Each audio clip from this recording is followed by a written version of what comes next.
की तरफ से। इस लेसन में हम ये सारे टॉपिक्स कवर करने वाले हैं। Chemical reactions, chemical equation, types of chemical reactions. तो जैसे कि लेसन का नाम ही है केमिकल रिएक्शंस एंड इक्वेशंस, तो इसमें हम देखेंगे कि रिएक्शन और इक्वेशन क्या होते हैं, इनमें क्या फ़र्क होता है, कौन से डिफरेंट टाइप्स के केमिकल रिएक्शंस होते हैं। तो चलिए स्टार्ट करते हैं। सबसे पहला क्वेश्चन जो हमारे दिमाग में आता है वो ये है कि why study chemical reaction, chemical reaction पढ़ने की ज़रूरत क्यों है। एक एग्जाम्पल लेते हैं रोज़ की ज़िंदगी से। जैसे अगर आप किसी भी फूड आइटम को, जैसे मान लीजिए अगर आप दूध को रूम टेम्परेचर पे छोड़ देते हैं, नॉर्मल जो कच्चा दूध होता है उसको अगर आप रूम टेम्परेचर पे 7 दिन तक, 10 दिन तक, 20 दिन तक छोड़ दें तो क्या होगा, उसमें से जो है एक बदबू आएगी और जो उसका जो लुक है वो भी, उसमें भी चेंजेस आएंगी, राइट। तो बेसिकली दूध जो है वो सड़ जाता है। उसी तरह अगर आप एक एप्पल लें और उसको अगर आप ऐसे ही छोड़ दें, फ्रिज में ना रखें, ऐसे ही रूम टेम्परेचर पे कई दिनों तक छोड़ दें, तो धीरे धीरे बाहर से जो है एप्पल का कलर चेंज होता जाएगा, उसमें से बदबू आने लगेगी। तो ये जो चेंजेस होती है ये क्यों होती है, क्योंकि वो फ्रूट या वो जो भी खाने का सामान है वो सड़ जाता है। और ऐसा क्यों होता है, तो ये क्यों सड़ जाता है, क्योंकि कुछ कुछ केमिकल रिएक्शंस हैं जो इन फूड आइटम्स के अंदर होती रहती हैं। कुछ रिएक्शंस होती हैं जिससे कुछ जो उसका प्रोडक्ट होता है वो बदबूदार होता है और खाना धीरे धीरे सड़ने लगता है। उसी तरह से हम एग्जाम्पल लेते हैं मेडिसिन्स की। जब भी हमारे पेट में दर्द होता है, बुखार होता है, सर्दी खांसी होती है, हम क्या करते हैं, हम दवाइयाँ लेते हैं और दवाइयाँ लेते ही हमारी तबीयत ठीक हो जाती है। ऐसा क्यों होता है, दवाइयों में क्या ऐसा मैजिक होता है। तो बेसिकली होता यह है कि जब हम मेडिसिन्स लेते हैं हमारे बॉडी के अंदर फिर से कुछ केमिकल रिएक्शंस होते हैं जिसकी वजह से जो भी हमें प्रॉब्लम थी वो प्रॉब्लम क्योर हो जाती है। बात करते हैं ट्रीज़ की। जो ट्रीज़ होते हैं वो अपना खाना कैसे बनाते हैं, एक बहुत ही फेमस वर्ड है फोटोसिंथेसिस, जिसके बारे में बाय नाउ हम सभी को पता है। फोटोसिंथेसिस क्या है, लाइट के प्रेजेंस में प्लांट्स जब अपना खाना खुद बनाते हैं तो उस प्रोसेस को हम कहते हैं फोटोसिंथेसिस। तो फोटोसिंथेसिस में ये जो प्लांट्स होती हैं ये क्या करती हैं, बाहर एटमॉस्फेयर से कार्बन डाइऑक्साइड को इनहेल करते हैं, मतलब अंदर लेते हैं, और ये कार्बन डाइऑक्साइड और ये जो पानी हम पेड़ में डालते हैं, जैसे जनरली हम आपके घर में भी अगर पौधा होता है गार्डन में तो आप उसमें पानी डालते हैं, क्यों, क्योंकि पानी चाहिए होता है प्लांट्स को। तो ये कार्बन डाइऑक्साइड और पानी जो है लाइट की प्रेजेंस में क्या बनाता है, C6H12O6, जो कि प्लांट का फूड है, राइट, और साथ में ऑक्सीजन रिलीज़ करता है, और इसी प्रोसेस को हम कहते हैं फोटोसिंथेसिस। और ये क्या है, ये क्या हो क्या रहा है, कार्बन डाइऑक्साइड और पानी मिल के कुछ और बना रहा है, इसी को हम कहते हैं केमिकल रिएक्शन। तो प्लांट का भी जो ये खाना बनाने का जो प्रोसेस है वो भी एक केमिकल रिएक्शन है।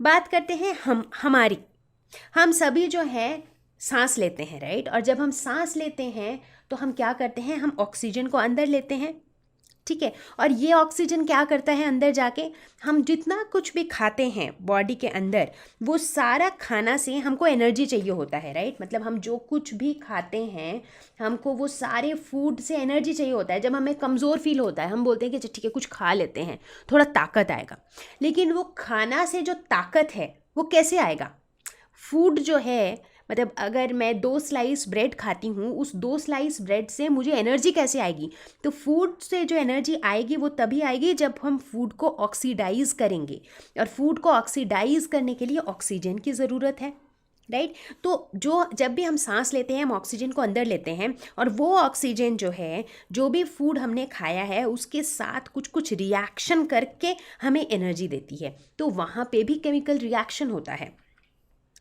बात करिए बैटरी की, छोटी सी चीज़ है जिससे कई सारे इक्विपमेंट्स चलते हैं, कितने सारी टॉयज़ चलती हैं, हमारी रिमोट, सब जगह बैटरी होती है, और बैटरी के अंदर भी केमिकल रिएक्शन होते रहता है जिसकी वजह से बैटरी से इलेक्ट्रिकल एनर्जी प्रोड्यूस होती है।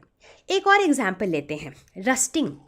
क्या आपने कभी ऐसा नोटिस किया है कि अगर कोई लोहे का सामान है, आयरन का कोई सामान, जिसको आप बाहर ऐसे ही छोड़ दे कहीं पे जहाँ बारिश हो रही है, पानी मतलब पानी से कांटेक्ट में आप ऐसे ही छोड़ दें किसी लोहे के ऑब्जेक्ट को, कुछ ही समय के बाद आप देखेंगे कि उसके ऊपर एक रेड कलर की लेयर सी आ गई है, मतलब रेडिश ब्राउन कलर की, जैसा आप इस पिक्चर में देख रहे हैं, एक रेडिश ब्राउन कलर की लेयर आ गई है। और इस लेयर को हम कहते हैं रस्ट। और ये लेयर क्यों आती है? क्योंकि आयरन जो है वो ऑक्सीजन और वाटर से रिएक्ट करती है। तो आयरन जब ऑक्सीजन या वाटर से रिएक्ट करती है तो वो आयरन ऑक्साइड बनाती है, और ये जो लेयर है ये आयरन ऑक्साइड की ही लेयर है जिसको हम कहते हैं रस्ट। तो यहाँ पे भी केमिकल रिएक्शन हो रहा है। हम जो भी खाना खाते हैं वो सारा खाना पचता कैसे है, डाइजेशन कैसी होती है? वो खाना जो है, हम भले ब्रेड खाते हों या बर्गर खाते हों या रोटी सब्जी खाते हों, जब हम खाते हैं उसको तो पहले हम उसको चबाते हैं, तो उसको छोटे छोटे पार्ट्स में तोड़ते हैं। फिर जब वो बॉडी के अंदर जाता है तो बहुत सारे एसिड्स होते हैं, बहुत सारे एंजाइम्स होते हैं जो उस फूड को डाइजेस्ट करने में हेल्प करता है। और इस डाइजेशन प्रोसेस के दौरान बहुत सारे केमिकल रिएक्शंस भी होते हैं। तो यहाँ पर भी केमिकल रिएक्शन है। जितनी गाड़ियाँ चलती हैं वो कैसे चलती हैं? डीजल, पेट्रोल, इस तरह की फ्यूल चाहिए होती है, और ये फ्यूल से गाड़ियाँ जब चलती हैं तो बेसिकली फ्यूल बर्न होती रहती हैं, जिससे एनर्जी प्रोड्यूस होती है, जिसकी वजह से गाड़ियाँ चलती हैं। तो जब फ्यूल बर्न होती है तो वहाँ तब भी गाड़ियों के अंदर एक केमिकल रिएक्शन हो रहा होता है, राइट। तो ये कुछ ऐसे एग्जाम्पल्स हैं जो हमें ये बताते हैं कि हमारे आसपास की कई सारे चीज़ों में केमिकल रिएक्शंस होती रहती हैं। इनफैक्ट हमारी बॉडी के अंदर ही हमेशा केमिकल रिएक्शंस हो रही हैं। तो इसीलिए मेरे ख्याल से बताने की ज़रूरत ही नहीं है कि केमिकल रिएक्शन एक बहुत ही इम्पॉर्टेंट चीज़ है जिसके बारे में हम सबको पता होना चाहिए। तो अब हम आगे बढ़ते हैं और कुछ ऑब्जर्वेशंस देखते हैं, यानी कि कुछ ऐसी चीज़ें देखते हैं, कुछ ऐसा करते हैं जिससे हमें पता चलता है कि भाई केमिकल रिएक्शन हुआ, यहाँ पे केमिकल रिएक्शन हुआ। क्योंकि अगर हम डाइजेशन की बात करें तो वो हमारे बॉडी के अंदर हो रहा है, तो वो हमें अपनी आँखों से एविडेंटली दिख नहीं रहा है। या मान लीजिए कार के अंदर भी जो डीजल बर्न हो रहा है वो हमें बिल्कुल अपनी आँखों से जनरली में नहीं दिख रहा है। तो कुछ ऐसे एक्सपेरिमेंट्स हैं जो हम खुद से कर सकते हैं जहाँ पे हम देखेंगे कि केमिकल रिएक्शन हो रहा है। जैसे कि हम एग्जाम्पल लेते हैं, तो अभी तक हमने जितने भी एग्जाम्पल्स लिए उससे हमें ये पता चलता है कि जब भी हम एक केमिकल रिएक्शन की बात करते हैं तो उसमें हम ये देखते हैं कि nature and identity of the initial substance have somewhat changed.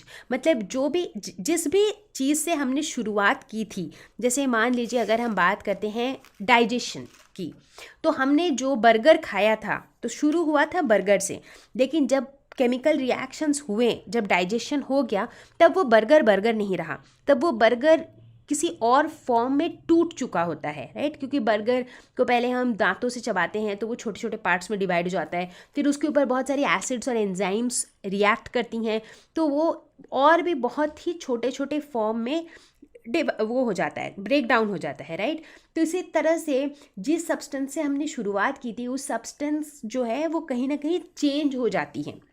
और वो किस तरह से चेंज होती है?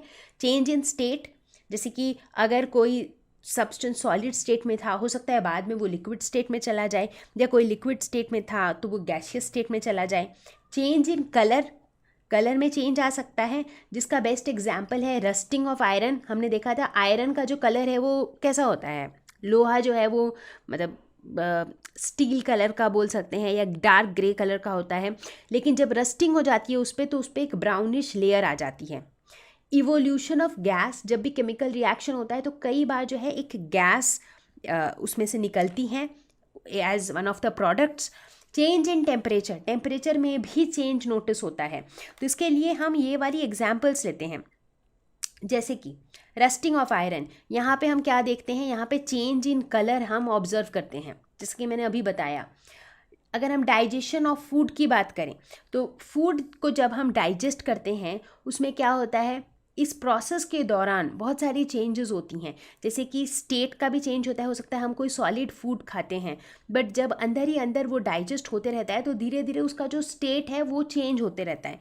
डाइजेशन प्रोसेस के दौरान काफ़ी सारी गैसेस भी एमिट होती हैं, जब व्हीकल्स चलती हैं, ये तो बहुत एविडेंट है कि हम देखते हैं कि इसमें से धुआं निकलते रहता है। क्यों? क्योंकि वो जो अंदर रिएक्शंस हो रहे हैं उसके प्रोडक्ट्स में से कोई एक प्रोडक्ट, कोई गैस भी है जिसकी वजह से जो है वो पीछे से जो है वो गैस इवो मतलब निकल के आ रही है, राइट। तो इवोल्यूशन ऑफ गैस जो है ये भी केमिकल रिएक्शंस का एक मतलब रिजल्ट है, हम ये कह सकते हैं। उसी तरह अगर आपने देखा है कि अगर गाड़ी बहुत देर तक चलती है तो अंदर की जो इंजन वगैरह है वो सारी गर्म होने लगती हैं, राइट। तो जो केमिकल रिएक्शंस जब होती हैं उसके रिजल्ट में कुछ हीट भी निकल के आती है, जिसकी वजह से हम टेम्परेचर में भी चेंज नोटिस करते हैं। अब हम एक ऐसा एग्जाम्पल लेते हैं जहाँ पे हम कोई एक ऐसी चीज़ है जो हम खुद से कर सकते हैं और करके देख सकते हैं कि हाँ केमिकल रिएक्शन हो रहा है। क्योंकि बहुत सारे एग्जाम्पल्स हैं, चाहे हम डाइजेशन की बात करें या फिर अगर हम बात करें कार के अंदर जो फ्यूल बर्न हो रहा है, इस तरह के एग्जाम्पल्स में हमें केमिकल रिएक्शन होते हुए बिल्कुल अपनी आंखों के सामने नहीं दिख रहा है, बॉडी के अंदर कुछ हो रहा है तो वो हमें खुद से नहीं दिख रहा है। तो हम एक छोटा सा एक ऐसा एक्टिविटी लेते हैं जिसको हम खुद से देख सकते हैं रिएक्शन को होते हुए। तो उसके लिए हम लेते हैं मैग्नीशियम रिबन, और इस मैग्नीशियम रिबन को जो है वो हम अच्छे से पोंछ लेते हैं सैंड पेपर से, और उसके बाद उसको इस तरीके से होल्ड करते हैं। ये हमारा मैग्नीशियम रिबन है, और उसके बाद इसको हम बर्न करते हैं, इसको हम जला देते हैं। तो जैसे ही हम जलाते हैं हम क्या देखते हैं कि क्या हो रहा है। जैसे ही हम जला रहे हैं ये रिबन जल रही है, और वाइट कलर का एक पाउडर जैसा सब्सटेंस जो है वो नीचे हमारे इस कंटेनर में कलेक्ट होता जा रहा है, राइट। ये हमारा ऐसा हो रहा है। अब जो हो रहा है उसको अगर हम अच्छे से ऑब्जर्व करें तो हमने स्टार्ट किया था एक मैग्नीशियम रिबन से, बट वो मैग्नीशियम रिबन जो है जैसे जैसे बर्न होता चला जा रहा है वो मैग्नीशियम रिबन अब नहीं है, उसके बदले क्या है, वाइट कलर का पाउडर। तो इसका मतलब है जो इनिशियल सब्सटेंस था वो सब्सटेंस जो है कुछ कुछ चेंज अंडरगो किया है। ऐसा क्यों किया है? क्योंकि यहाँ पे केमिकल रिएक्शन हो रहा है, राइट। तो यहाँ पे हम यही ऑब्जर्व करते हैं कि जो मैग्नीशियम रिबन है it Burns with a dazzling white flame and changes into a white powder. तो इसी को अगर हम रिएक्शन के फॉर्म में लिखना चाहें तो हम कहेंगे कि magnesium plus oxygen gives magnesium oxide. Magnesium जब ऑक्सीजन के साथ मिलता है तो उसका रिजल्ट होता है मैग्नीशियम ऑक्साइड, और ये मैग्नीशियम ऑक्साइड को ही हम देखते हैं वाइट पाउडर के फॉर्म में।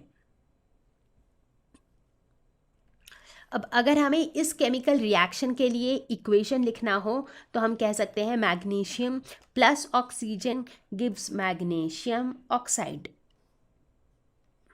अब ये 2 हमने क्यों लगाया इनसे पहले, ताकि ये जो इक्वेशन है ये बैलेंस्ड रहे। अब बैलेंस्ड इक्वेशन क्या होता है ये सारी बातें हम धीरे धीरे करेंगे।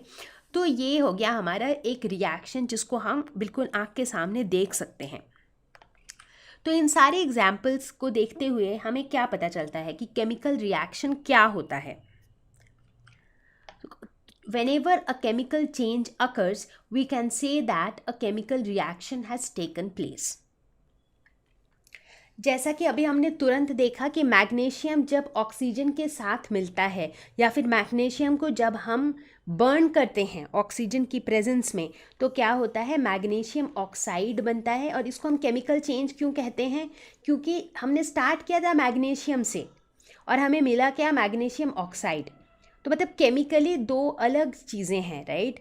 तो ये हमारा केमिकल रिएक्शन हो गया। अब किसी भी केमिकल रिएक्शन में कुछ ऐसे सब्सटेंसेस होते हैं जो अंडरगो करते हैं चेंज को, राइट। जैसे कि इस केस में मैग्नीशियम है, मतलब मैग्नीशियम से ये पूरी कहानी शुरू हुई और चेंज किसने एक्सपीरियंस किया, किसमें चेंज आया, मैग्नीशियम में चेंज आया। पहले मैग्नीशियम था, बाद में जब उसको बर्न कर दिया गया तो मैग्नीशियम क्या बन गया, मैग्नीशियम ऑक्साइड बन गया। तो चेंज किसने अंडरगो किया, किसके अंदर चेंज आया, मैग्नीशियम के अंदर, राइट। तो इस तरह के जो सब्सटेंसेस होते हैं जो चेंज अंडरगो करते हैं, जिनमें चेंज आता है, उनको हम कहते हैं रिएक्टेंट्स। और जो ऐसे सब्सटेंसेस होते हैं जो इस रिएक्शन के दौरान बनते हैं, जो भी नई चीज़ें बनती हैं, उनको हम कहते हैं प्रोडक्ट। तो इस रिएक्शन को देखते हुए हमारा प्रोडक्ट बहुत सिंपल है। प्रोडक्ट यहाँ पे क्या है? मैग्नीशियम ऑक्साइड हमारा प्रोडक्ट है, क्योंकि ये एक नई चीज़ है जो इस रिएक्शन से बन रहा है। और यहाँ पे रिएक्टेंट्स कौन से हैं?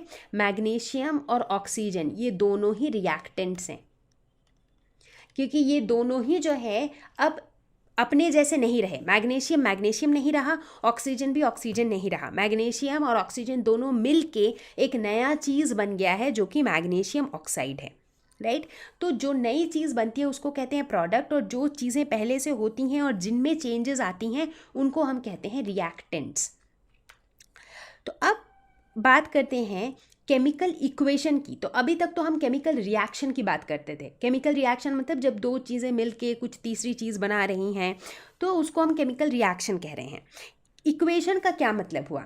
इक्वेशन का मतलब है कि हम इस केमिकल रिएक्शन को शॉर्ट तरीके से कैसे लिख सकते हैं। अब जैसे magnesium plus oxygen gives magnesium oxide, इतना मतलब ये बहुत टाइम कंज्यूमिंग है उस तरीके से लिखना।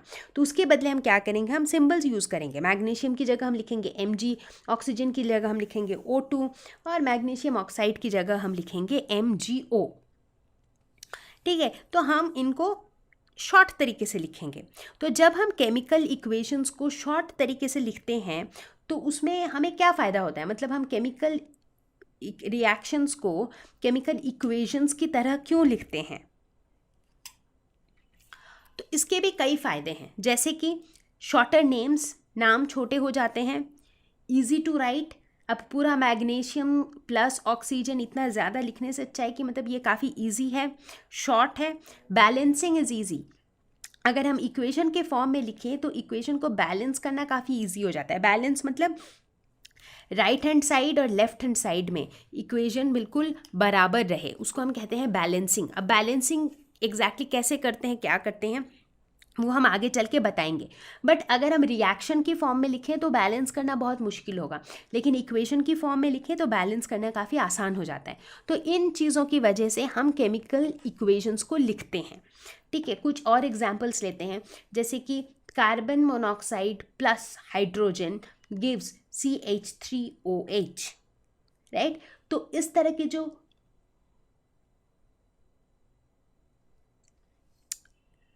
इक्वेशंस हैं, ये इक्वेशन हमें सारी डिटेल बता देती है कि भाई ये दोनों चीज़ जब मिलती हैं गैशियस फॉर्म में, मतलब कार्बन मोनोऑक्साइड गैस और हाइड्रोजन गैस जब मिलते हैं 340 एटमॉस्फेरिक टेम्परेचर पे, तो बनता है liquid CH3OH, that is liquid methyl alcohol, correct. तो केमिकल इक्वेशन शॉर्ट तो होता है लेकिन उसमें सारी इंफॉर्मेशन होती है।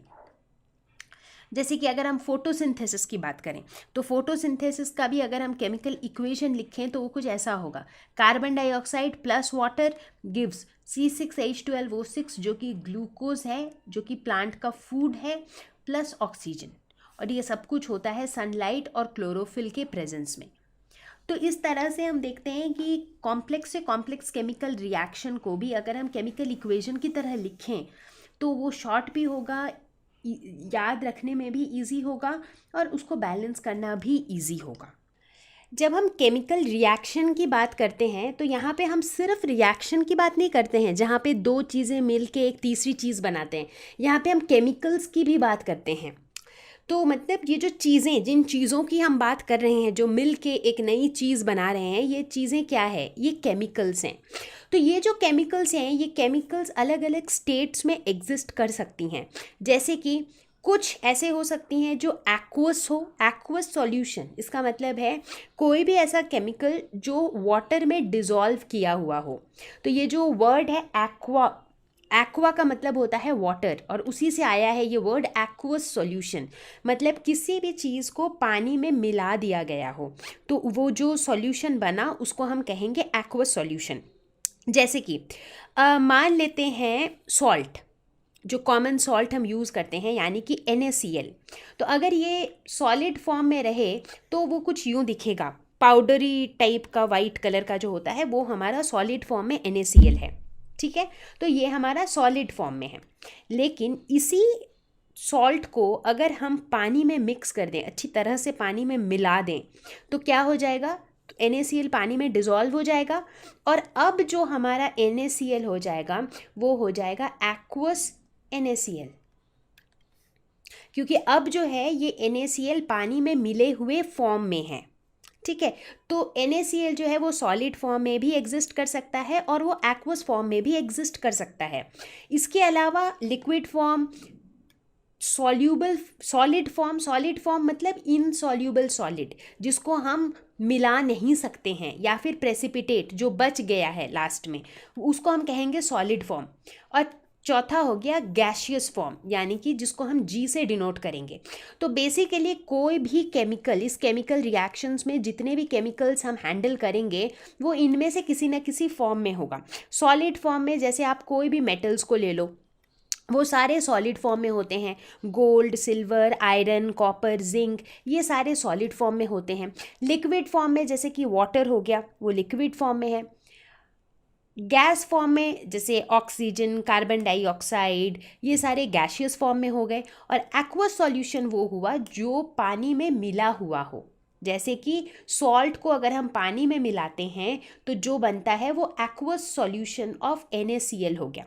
अच्छा, यहाँ पे एक इम्पॉर्टेंट बात, जैसे NaCl का जो नॉर्मल वाला फॉर्म होता है, यानी कि जो सॉलिड फॉर्म होता है, उसको हम क्या कहेंगे? तो जैसा कि मैंने बताया, अगर हम S लिख रहे हैं, इसका मतलब है या तो वो प्रेसिपिटेट है, यानी कि कोई प्रेसिपिटेशन प्रोसेस के बाद जो बच गया है, अगर वो प्रेसिपिटेट है तब तो हम लिख सकते हैं कि वो सॉलिड है। नहीं तो फिर अगर वो इनसॉल्यूबल सॉलिड है, बट इस केस में वो इनसॉल्यूबल सॉलिड तो है नहीं, तो NaCl सॉलिड फॉर्म में तभी हो सकता है अगर वो किसी प्रेसिपिटेशन प्रोसेस का प्रेसिपिटेट है, मतलब जो चीज़ बच जाती है आफ्टर प्रेसिपिटेशन। ठीक है, तो ये जो है डिफरेंट स्टेट्स है केमिकल्स के। स्टेट्स जानना ज़रूरी क्यों है? क्योंकि जब हम केमिकल रिएक्शंस को लिखेंगे वहाँ पे हमें ये बताना भी ज़रूरी है कि हर एक रिएक्टेंट और हर एक प्रोडक्ट किस स्टेट में है, कौन सा सॉलिड है, कौन सा लिक्विड है, कौन सा गैस है, कौन सा एक्वस सॉल्यूशन है, ये सारी चीज़ें बताना ज़रूरी हैं। Thank you. क्लास 6 से लेकर के 12 तक के maths, physics, chemistry, biology, English grammar, science experiments और मोटिवेशनल वीडियोस को फ्री में देखने और पढ़ने के लिए ज़रूर विजिट करें examfear.com और हमारे चैनल को सब्सक्राइब करना बिल्कुल ना भूलें। Thank you once again.